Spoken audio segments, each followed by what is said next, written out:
बिस्मिल्लाहिर्रहमानिर्रहीम। बच्चों, welcome to my channel. बच्चों, आज मुझे बहुत खुशी हो रही है कि आज से हम छठी रियाजी के पहले सबक इल्म हिंसा के बुनियादी तसव्वुरात, बेसिक ज्योमेट्रिकल आइडियाज़।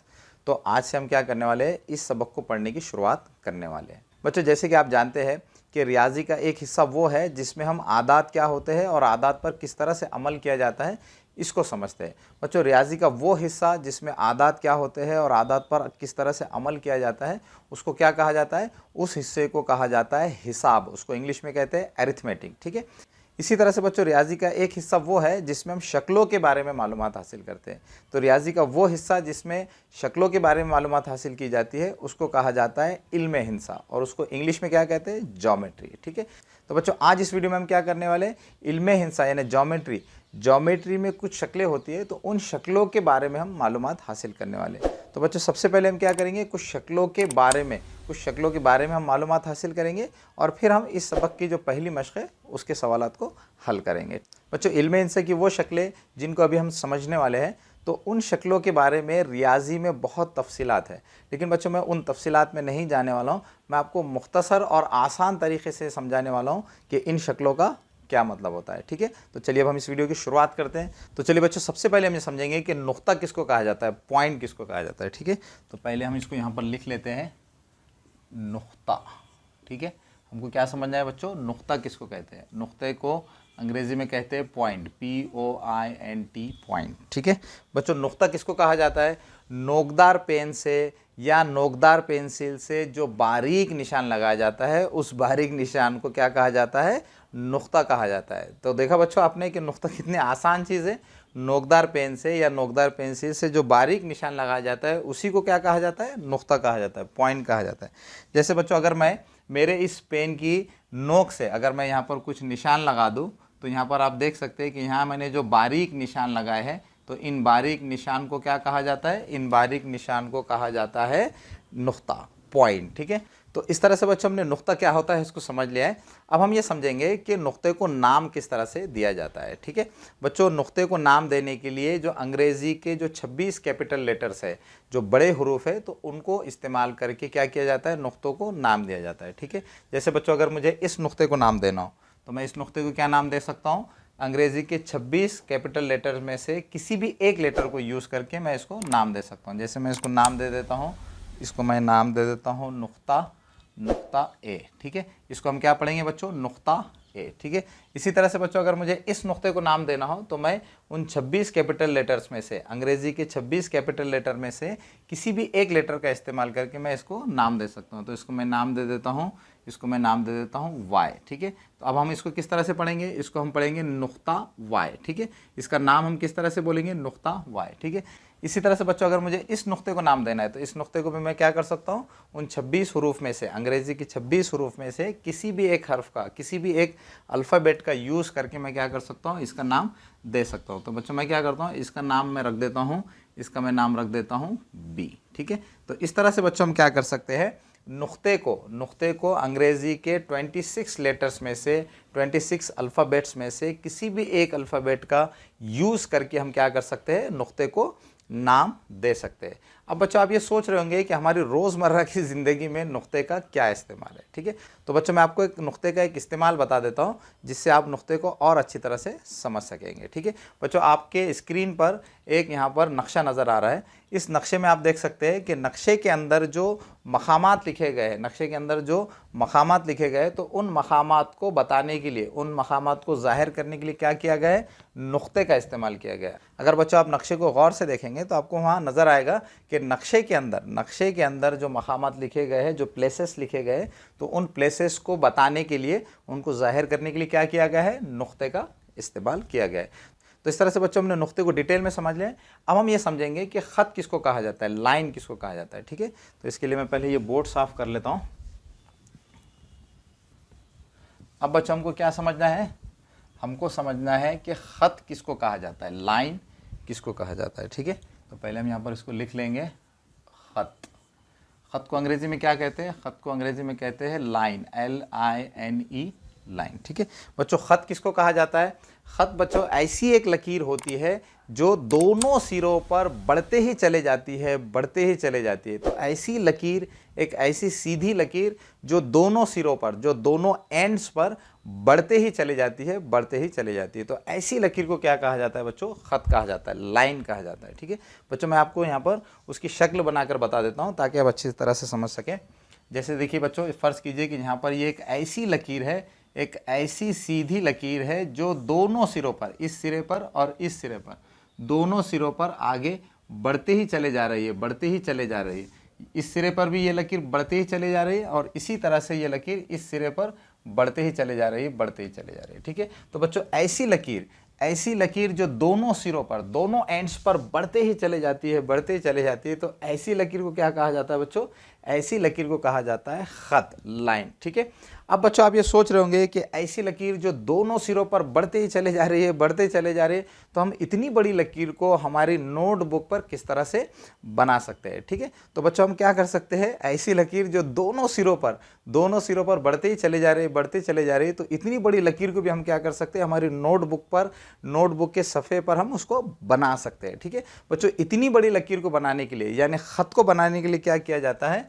इस लकीर के दोनों सिरों पर तीर की नोक के निशान लगा दिए जाते हैं। ठीक है बच्चों, इन तीर की नोक के निशान का क्या मतलब होता है? इन दोनों तीर की नोक का निशान का मतलब ये होता है कि ये जो लकीर है ये दोनों सिरों पर बढ़ते ही चले जा रही है, बढ़ते ही चले जा रही है। ठीक है, तो इस तरह से बच्चों ऐसी लकीर जो दोनों सिरों पर बढ़ते ही चले जा रही है, बढ़ती चले जा रही है, तो ऐसी लकीर को जाहिर करने के लिए, ऐसी लकीर को बनाने के लिए क्या किया जाता है?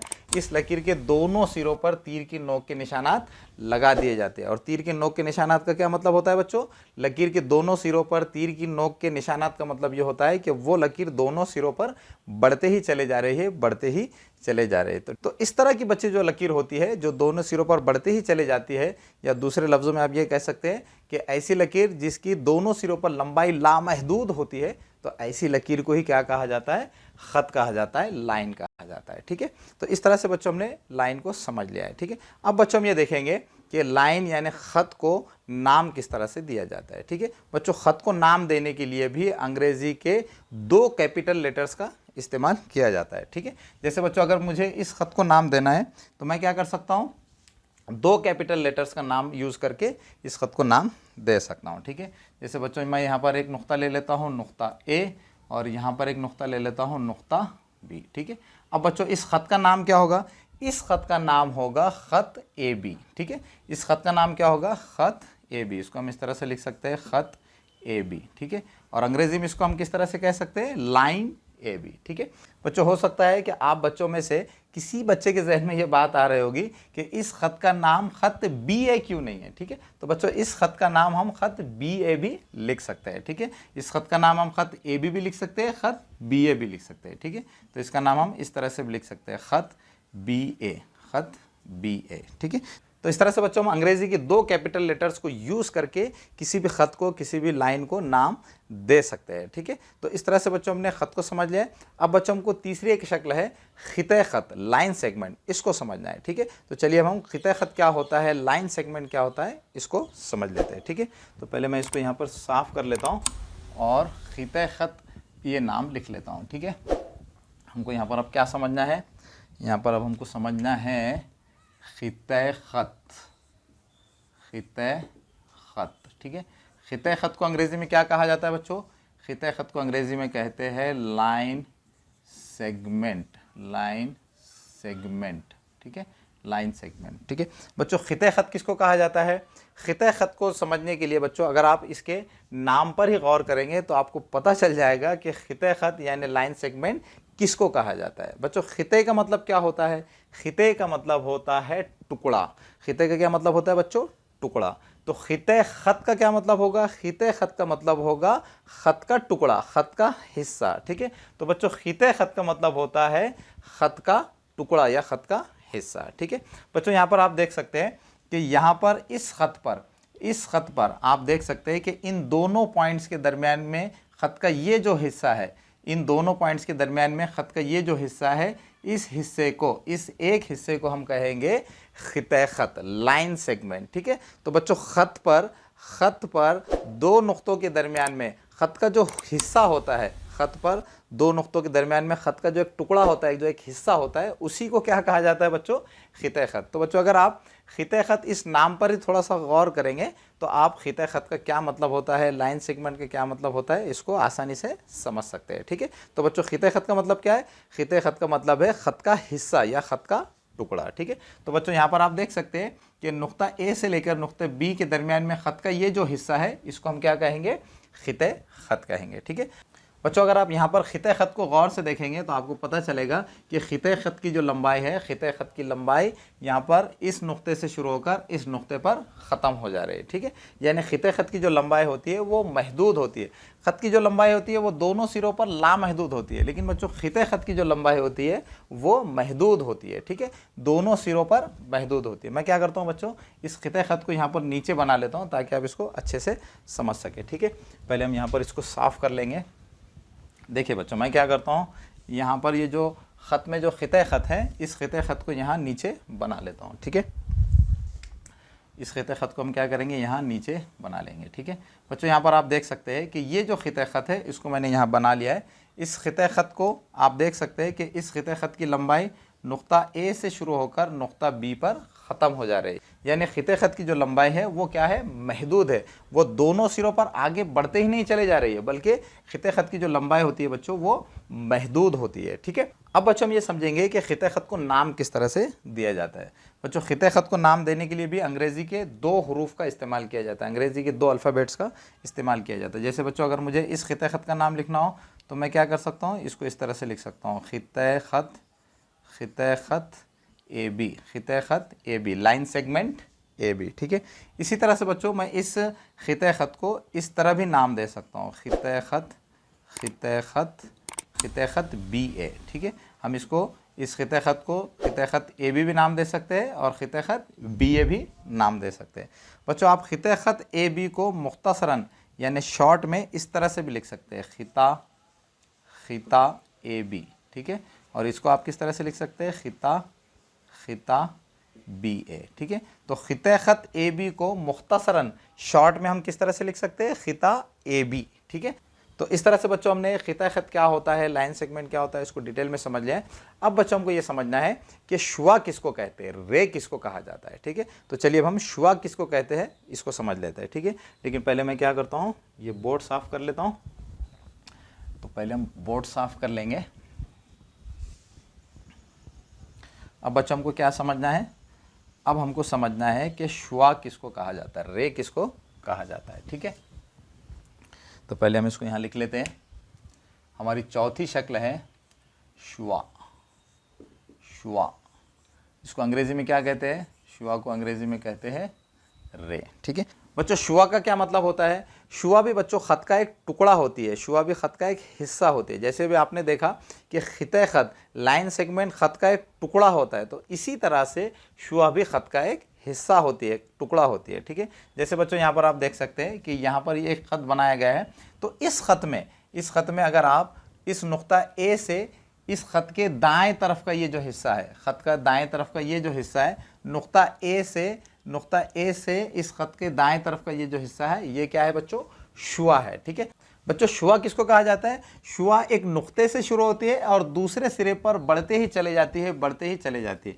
यहाँ पर आप बच्चों देख सकते हैं कि ख़त का ये जो हिस्सा है, नुक्ता ए से दाएं तरफ का ये जो हिस्सा है, ये हिस्सा नुक्ता ए से शुरू हो रहा है और दाएं तरफ ये आगे बढ़ते ही चले जा रहा है। तो ऐसा ख़त का हिस्सा जो एक नुक्ते से शुरू होता है और दूसरे सिरे पर बढ़ते ही चले जाता है, तो उसको क्या कहा जाता है बच्चों? उसको शुआ कहा जाता है। ठीक है बच्चों, मैं क्या करता हूँ, ख़त का ये जो हिस्सा है जिसको हम शुआ कह रहे हैं उसको यहाँ पर नीचे बना लेता हूँ ताकि आपको अच्छी तरह से समझ में आ सके। ठीक है बच्चों, हम ख़त के किस हिस्से को शुआ कह रहे हैं? नुक्ता ए से दाएं तरफ का ये जो हिस्सा है इसको हम क्या कह रहे हैं? शुआ कह रहे हैं। तो इसको मैं क्या करता हूँ, यहाँ पर नीचे बना लेता हूँ। ठीक है, इसको यहाँ पर मैंने क्या किया है, ख़त का ये जो हिस्सा है इसको यहाँ पर बना लिया है। ठीक है बच्चों, इस नुक्ते का नाम क्या है? इस नुक्ते का नाम है ए और इस नुक्ते का नाम क्या है? नुक्ता बी। ठीक है, तो बच्चों ख़त का ये जो हिस्सा है, खत का वो हिस्सा जो एक नुक्ते से शुरू हो रहा है और दूसरी तरफ दूसरे सिरे पर बढ़ते ही चले जा रहा है, बढ़ते ही चले जा रहा है, तो उस हिस्से को क्या कहा जाता है? शुआ कहा जाता है। ठीक है, इसी तरह से बच्चों अगर आप इस खत का ये हिस्सा देखेंगे, खत का अगर आप इस हिस्से को देखेंगे जो नुक्ता बी से शुरू हो रहा है और बाएं तरफ बढ़ते ही चले जा रहा है, बाएं तरफ बढ़ते ही चले जा रहा है, तो ये हिस्सा भी क्या कहलाएगा बच्चों? ये हिस्सा भी कहलाएगा शुआ, रे। ठीक है, क्योंकि बच्चों खत का ये जो हिस्सा है, ये हिस्सा भी नुक्ता बी से शुरू हो रहा है और नुक्ता बी से शुरू होकर ये बाएं तरफ लेफ्ट हैंड साइड में बढ़ते ही चले जा रहा है, बढ़ते ही चले जा रहा है। तो इस हिस्से को भी हम क्या कहेंगे बच्चों? इस हिस्से को हम कहेंगे शुआ, रे। ठीक है, तो बच्चों इस हिस्से को भी मैं यहाँ पर बना लेता हूँ ताकि आप अच्छी तरह से इसको समझ सकें। ठीक है बच्चों, खत का ये जो हिस्सा है जो बी के बाएं तरफ है, तो ये क्या कहलाता है बच्चों? ये भी शुआ कहलाता है। तो इसको मैं क्या करता हूँ, यहाँ पर ऐसे इसकी शक्ल बना लेता हूँ ताकि आप इसको अच्छी तरह से समझ सकें। ठीक है बच्चों, ये जो हिस्सा है इस हिस्से को भी हम क्या कहेंगे? शुआ कहेंगे, क्योंकि बच्चों खत का ये जो हिस्सा है, ये हिस्सा भी एक नुक्ते से शुरू हो रहा है और दूसरे सिरे पर बढ़ते ही चले जा रहा है, बढ़ते ही चले जा रहा है। तो ऐसे ही हिस्से को हम क्या कहते हैं? खत के ऐसे ही हिस्से को हम शुआ कहते हैं। ठीक है बच्चों, मैं क्या करता हूँ, यहाँ पर इस नुक्ते को नाम दे देता हूँ ये बी, और यहाँ पर इस नुक्ते को नाम दे देता हूँ। तो बच्चों ये होती है शुआ। शुआ का क्या मतलब होता है बच्चों? शुआ का मतलब खत का वो हिस्सा जो एक नुक्ते से शुरू होता है और दूसरे सिरे पर बढ़ते ही चले जाता है, बढ़ते ही चला जाता है, तो उस हिस्से को क्या कहा जाता है? खत के उस हिस्से को शुआ कहा जाता है, रे कहा जाता है। ठीक है, अब बच्चों हम ये देखेंगे कि शुआ को नाम किस तरह से देते हैं।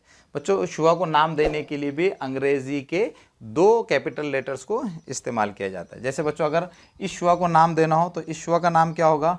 इस शुआ का नाम होगा, इस शुआ का नाम होगा शुआ, शुआ, शुआ ए बी, शुआ ए बी। ठीक है, शुआ ए बी। बच्चों हो सकता है कि आप में से किसी के जहन में ये ख्याल आ रहा होगा कि इस शुआ का एक दूसरा नाम भी हो सकता है शुआ बी ए। लेकिन बच्चों यहाँ पर एक बात अच्छी तरह से जहन नशीन कर लीजिए कि जब भी शुआ का नाम लिखा जाता है तो शुआ का नाम लिखते वक्त सबसे पहले शुआ जिस नुक्ते से शुरू हो रही है तो पहले उसका नाम लिखा जाता है और फिर दूसरे सिरे का नाम लिखा जाता है। अगर बच्चों आप इस शुआ का नाम इस तरह से लिखेंगे शुआ बी ए, तो इस तरह से शुआ का नाम लिखना गलत होगा। जैसे बच्चों आपने खत के केस में देखा कि खत का नाम हम ए बी भी लिख सकते हैं, खत बी ए भी लिख सकते हैं। लेकिन बच्चों शुआ का नाम लिखते वक्त एक बात का ख्याल रखना बहुत ज़रूरी होगा कि शुआ के नाम में पहले वो नुक्ता आएगा जहाँ से शुआ की शुरुआत हो रही है। ठीक है, तो बच्चों जब आप शुआ का नाम लिखेंगे तो सबसे पहले आप क्या करेंगे? शुआ के नाम में उस नुक्ते का नाम लिखेंगे जिससे शुआ शुरू हो रही है। ठीक है, तो यहाँ पर आप देख सकते हैं कि इस शुआ की शुरुआत नुक्ता ए से हो रही है, तो हमने क्या किया? शुआ के नाम में पहले उस नुक्ते को लिखा और फिर दूसरे सिरे का नाम लिखा। ठीक है, तो इस तरह से शुआ का नाम लिखा जाता है। ठीक है, अब बच्चों अगर हमको इस शुआ का नाम लिखना हो तो इस शुआ का नाम क्या होगा? इस शुआ का नाम होगा, इस शुआ का नाम होगा शुआ, शुआ बी ए। ठीक है, क्योंकि बच्चों इस शुआ की जो शुरुआत हो रही है नुक्ता बी से हो रही है, तो पहले हम क्या करेंगे? शुआ के नाम में नुक्ता बी को लिखेंगे और फिर दूसरे सिरे के नाम को लिखेंगे। दूसरे सिरे का नाम क्या है? ए है, तो फिर हम ए को लिखेंगे। तो इस तरह से इस शुआ का नाम होगा शुआ बी ए और इस शुआ का नाम होगा शुआ ए बी। ठीक है, तो इस तरह से बच्चों शुआ का नाम लिखा जाता है। अब बच्चों आखिर में मैं आपको शुआ का हमारी रोज़मर्रा की ज़िंदगी में मॉडल कहाँ पर नज़र आता है ये भी आपको बता देता हूँ, ताकि आप शुआ को, रियाजी की जो शुआ है उसको अच्छी तरह से समझ सकें। ठीक है बच्चों, सूरज की शुआओं का रोज़ाना आप मुशाहिदा करते हैं, सूरज की शुआओं को आप रोज़ाना देखते हैं। सूरज की जो शुआएँ होती है बच्चों, सूरज की जो शुआएँ होती है, सूरज की शुआएँ ये सूरज से निकलती है, सूरज की शुआएँ ये सूरज से निकलती है और आगे बढ़ते ही चले जाती है, बढ़ते ही चले जाती है। बच्चों सूरज की शुआएँ कहाँ तक जाती है? सूरज की शुआएँ सिर्फ ज़मीन तक नहीं आती, बल्कि सूरज की जो शुआएँ है पूरी कायनात में, पूरी यूनिवर्स में बढ़ते ही चले जाती है, बढ़ते ही चले जाती है। और हम जानते हैं कि हमारी जो कायनात है ये लामहदूद है, हमारी जो यूनिवर्स है ये लामहदूद है। तो सूरज की जो शुआ होती है बच्चों, सूरज की शुआ ये सूरज से निकलती है और आगे बढ़ते ही चले जाती है, बढ़ते ही चले जाती है और कायनात में बढ़ते ही चले जाती है। ठीक है, तो इसी तरह से बच्चों रियाजी में जो हम शुआ पढ़ते हैं, तो रियाजी की जो शुआ होती है वो भी एक नुक्ते से शुरू होती है और दूसरे तरफ ये बढ़ते ही चले जाती है, बढ़ते ही चले जाती है। तो बच्चों ये है शुआ। बच्चों मुझे पूरी उम्मीद है कि आपको शुआ क्या है ये भी अच्छी तरह से समझ में आ गया होगा। अब बच्चों हम ये समझेंगे कि मुस्तवी, प्लेन किसको कहा जाता है। ठीक है, तो पहले मैं ये बोर्ड साफ कर लेता हूँ, फिर हम मुस्तवी क्या होती है इसको डिटेल में समझेंगे। ठीक है,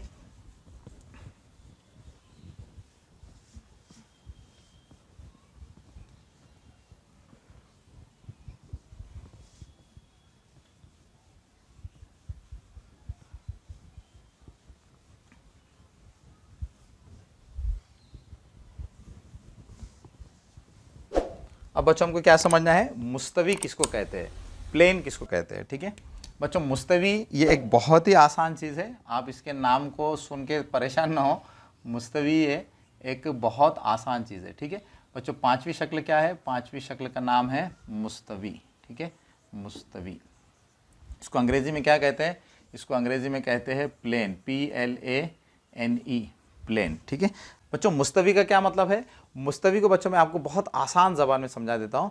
बच्चों, सपाट जो जगह होती है, हमवार जो जगह होती है, उस हमवार जगह को, उस सपाट जगह को रियाजी में क्या कहा जाता है, मुस्तवी कहा जाता है। जैसे बच्चों यहाँ पर आप देख सकते हैं, ये जो बोर्ड है, इस बोर्ड की जो सतह है, इस बोर्ड की सतह कैसी है बच्चों, हमवार सतह है। इस बोर्ड की जो सतह है वो सपाट है, इसलिए बच्चों हम इसको क्या कह सकते हैं, इसको हम मुस्तवी का एक मॉडल कह सकते हैं। ठीक है, इसी तरह से बच्चों अगर आप आपकी नोटबुक या बुक का कवर देखेंगे तो आपकी नोटबुक और बुक का जो कवर है वो भी क्या है, एक सपाट चीज़ है, एक सपाट जगह है, तो उसको भी हम क्या कह सकते हैं, उसको भी हम मुस्तवी का एक मॉडल कह सकते हैं। ठीक है, इसी तरह से बच्चों अगर आप आपके आसपास की चीज़ों में गौर करेंगे तो आपको बहुत सारे मुस्तवी के, प्लेन के मॉडल्स आपको नजर आएंगे। ठीक है, तो बच्चों ये होती है मुस्तवी। मुस्तवी का क्या मतलब होता है बच्चों, मुस्तवी का मतलब सपाट जगह, हमवार जगह। तो हमवार जगह या हमवार चीज़ को क्या कहा जाता है, मुस्तवी कहा जाता है, प्लेन कहा जाता है। बच्चों मैं आपको मुस्तवी की शक्ल भी बनाकर बता देता हूँ ताकि आप मुस्तवी क्या होती है इसको अच्छी तरह से समझ जाए। ठीक है बच्चों, आम तौर पर मुस्तवी की जो शक्ल बनाई जाती है इस तरह से चौकोन बनाई जाती है। ठीक है, मुस्तवी की शक्ल को इस तरह से चौकोन बनाया जाता है। ठीक है बच्चों, मुस्तवी के चारों तरफ, मुस्तवी के चारों तरफ, मुस्तवी के चारों तरफ तीर के निशान होते हैं, इस तरह से तीर के निशान होते हैं। ठीक है बच्चों, मुस्तवी के चारों तरफ ये जो तीर के निशान है, इन निशानात का क्या मतलब है, मुस्तवी में तीर के निशानात का मतलब ये होता है कि मुस्तवी ये चारों तरफ आगे बढ़ते ही चले जाती है, बढ़ते ही चले जाती है। या दूसरे लफ्ज़ों में आप ये कह सकते हैं कि तीर के निशानात, मुस्तवी में ये तीर के निशानात ये बताते हैं कि मुस्तवी ये बहुत बड़ी है। लेकिन बच्चों इतनी बड़ी मुस्तवी हम बोर्ड पर या हमारे नोटबुक पर नहीं बना सकते, इसलिए हम क्या करते हैं, मुस्तवी को बताने के लिए, हमारे नोटबुक पे मुस्तवी बनाने के लिए क्या किया जाता है, मुस्तवी के चारों तरफ तीर के निशानात लगा दिए जाते हैं। जैसे बच्चों आपने ख़त के केस में देखा कि ख़त भी जो है दोनों सिरों पर लामहदूद इसकी लंबाई होती है, तो ये बताने के लिए हम क्या करते हैं, तीर की नोक के निशानात लगा देते हैं। तो इसी तरह से बच्चों मुस्तवी भी चारों तरफ, मुस्तवी भी चारों तरफ जो है ये बहुत बड़ी होती है, तो ये बताने के लिए हम क्या करते हैं, ये बताने के लिए मुस्तवी के चारों तरफ जो है तीर के निशानात लगा दिए जाते हैं। ठीक है, तो बच्चों ये होती है मुस्तवी। बच्चों मुस्तवी का नाम किस तरह से लिखते हैं, मुस्तवी का नाम हम एक अंग्रेजी के कैपिटल लेटर का इस्तेमाल करके लिख सकते हैं। ठीक है, जैसे बच्चों मैंने इस मुस्तवी का नाम रखा है H, तो इसका नाम हम किस तरह से लिख सकते हैं, मुस्तवी H, प्लेन H। ठीक है, तो इस तरह से बच्चों हमने मुस्तवी को भी समझ लिया है। अब बच्चों हम ये समझेंगे कि हम खती नुकात किनको कहा जाता है, कोलिनियर पॉइंट्स किनको कहा जाता है। बच्चों हम खती नुकात किनको कहा जाता है, हम खती नुकात यानी वो नुकात जो एक ही ख़त पर वाक़ होते हैं उनको क्या कहा जाता है, हम खती नुकात कहा जाता है, कोलिनियर पॉइंट्स कहा जाता है। बच्चों मैं आपको इसको इस शक्ल के ज़रिए से समझा देता हूँ ताकि आप अच्छी तरह से हम खती नुकात क्या होते हैं इसको समझ सकें। ठीक है बच्चों, फ़र्ज़ कीजिए हमारे पास ये ख़त है और इस ख़त पर फ़र्ज़ कीजिए कि यहाँ पर एक नुक्ता है A, यहाँ एक नुक्ता है B और यहाँ पर एक नुक्ता है C। ठीक है बच्चों, आप यहाँ पर देख सकते हैं कि ये जो तीनों नुकात है, ये तीनों नुकात एक ही ख़त पर वाक़ है। तो जो नुकात एक ही ख़त पर वाक़ होते हैं उनको क्या कहा जाता है, हम खती नुकात। तो यहाँ पर ये जो नुकात है A, B, C, ये तीनों नुकात कौन से नुकात कहलाएंगे, हम खती नुकात, क्योंकि ये तीनों नुकात कहाँ पर है बच्चों, एक ही ख़त पर है। ठीक है बच्चों, अगर फ़र्ज़ कीजिए कि यहाँ पर अगर मैं एक नुक्ता लूँ, नुक्ता D। ठीक है, अब बच्चों अगर मैं आपसे ये पूछूं कि नुकात A, B, C और D ये चारों नुकात हम खती नुकात है या नहीं, तो यहाँ पर आप देख सकते हैं कि नुकात A, B, C ये तो एक ख़त पर है, लेकिन ये चारों नुकात A, B, C और D ये चारों नुकात एक ख़त पर वाक़ नहीं है। A, B, C ये एक ख़त पर वाक़ है, लेकिन अगर हम चारों नुक्तों की बात करेंगे, नुकात A, B, C और D की, तो ये चारों नुकात एक ख़त पर वाक़ नहीं है, क्योंकि A, B, C इस ख़त पर वाक़ है और D इस ख़त के ऊपर वाक़ नहीं है। ठीक है, तो बच्चों वो नुकात जो एक ही ख़त पर वाक़ होते हैं उन नुकात को क्या कहा जाता है, हम खती नुकात, कोलिनियर पॉइंट्स। बच्चों मैं आपको हम खती नुकात का एक मॉडल आपकी रोज़मर्रा की ज़िंदगी में से बता देता हूँ कि जब भी बच्चों आप स्कूल में प्रेयर के लिए खड़े रहते हैं, जब आप पेशे दर्स के लिए खड़े रहते हैं, तो पेशे दर्स में आप किस तरह से खड़े रहते हैं, आप एक ख़त में खड़े रहते हैं, एक लाइन में खड़े रहते हैं। ठीक है, तो बच्चों आपके लाइन में आपके लाइन में जितने भी बच्चे होते हैं, आपकी लाइन में जितने भी बच्चे होते हैं जो एक ही ख़त में खड़े होते हैं, तो उनको हम क्या कह सकते हैं? उनको हम कह सकते हैं हम ख़ती नुक़ात। ठीक है, हम उनको क्या कह सकते हैं? हम ख़ती नुक़ात। क्योंकि बच्चों आपकी लाइन में जितने भी बच्चे खड़े होते हैं वो एक ही ख़त में, एक ही क़तार में, एक ही लाइन में खड़े होते हैं, इसलिए बच्चों हम क्या कह सकते हैं? उनको हम ख़ती नुक़ात कह सकते हैं। ठीक है, तो इस तरह से बच्चों मैंने आपको हम ख़ती नुक़ात का एक मॉडल आपकी रोज़मर्रा की ज़िंदगी से भी बता दिया है, ताकि आप हम ख़ती नुक़ात को अच्छी तरह से समझ सकें। ठीक है।